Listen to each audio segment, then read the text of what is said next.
Hi, welcome back to Round Dog Serpent. So let's tell you a little bit of a story, right? Let me tell you how hobbies like this are progressing. In the beginning of your reptile keeping journey, or actually your snake keeping journey, you have your snakes for the thrill. Let's face it, let's be honest. It's spectacular. The way they smack their prey, the whole feeling and myth around them, and people are a little bit scared of that, and that's also pretty nice, right? That's why we do it. That's why we get started in the hobby most of the time. At least I know I did. That's the whole, if you really think about the whole reason why. But after some time, you will gather some understanding and you will learn how to read the body language of your animal. And then after some time, you will see that a lot of your interactions from their part comes along with a lot of fear. And as you get older and you mature, especially inside the hobby, you will dislike that feeling, that knowing that your animals gain a little bit of fear from your interactions. At least that's how I felt. So for a long time, I've been keeping ball pythons for like 19 years or so. I think for at least the last 12 years of that, I used a snake hook. And I've used this little self-made snake hook because when I started, snake hooks were a little bit expensive, first of all. Second, I really didn't like the handle that was on all of them. They had a little tiny foam handle. I didn't like it. I wanted a wooden handle because so you can hold it like this, right? It feels nice. And especially now that I have Round Dog Serpents, I spend a lot of time with a snake hook in my hand, so it needs to feel great. So I use this, and it's amazing. I use it for the first interaction to pick up the snakes, especially for the little baby ones. If they are very nervous, I just hook them out of the enclosure, put them in the other enclosure, or with the older ones, I tap them or touch them softly with the snake hook first before I pick them up. And then especially when it comes to the females, because I material incubate as much as possible, I do need to spray down their enclosures so there's moisture for the eggs. And of course the females really don't like it. So instead of just opening up the top hard and then surprising them, being quick so they don't bite, cover them up with my hand, I don't think that's a nice way of interacting, especially because one of the main reasons I material incubate is to keep that trust, those threads of trust intact, and manhandling them, I don't think leaves a lot of those threads intact.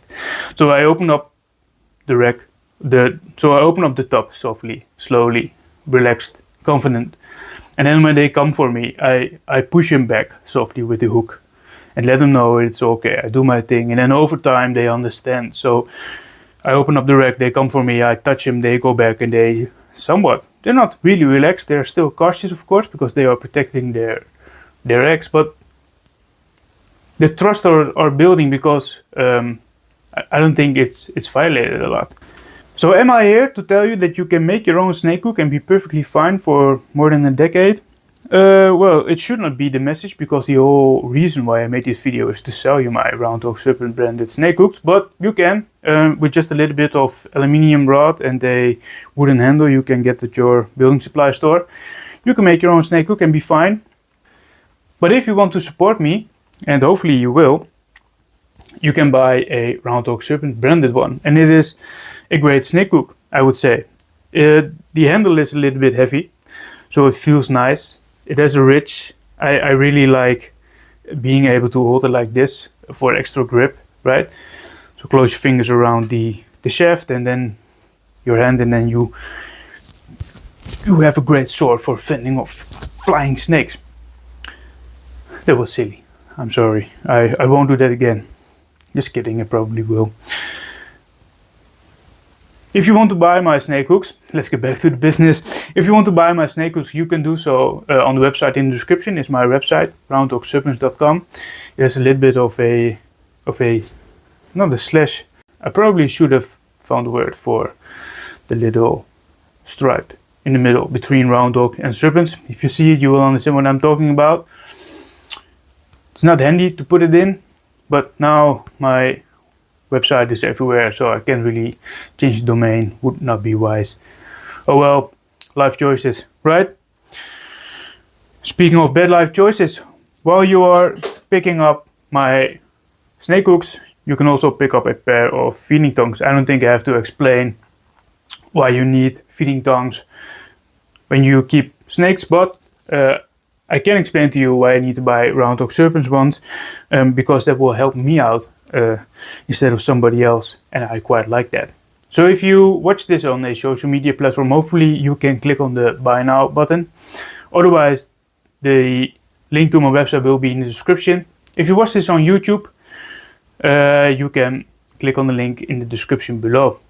Hopefully you have gained a little bit of understanding why I use snake hooks, and hopefully if you didn't already do so, you will start using them too. That's the reason why I opted for creating round dog serpent branded snake hooks instead of any other product when I was looking for products to expand my brand.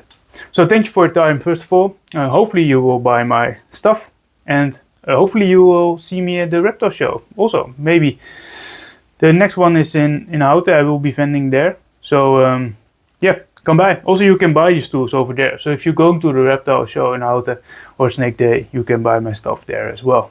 Thank you. Bye.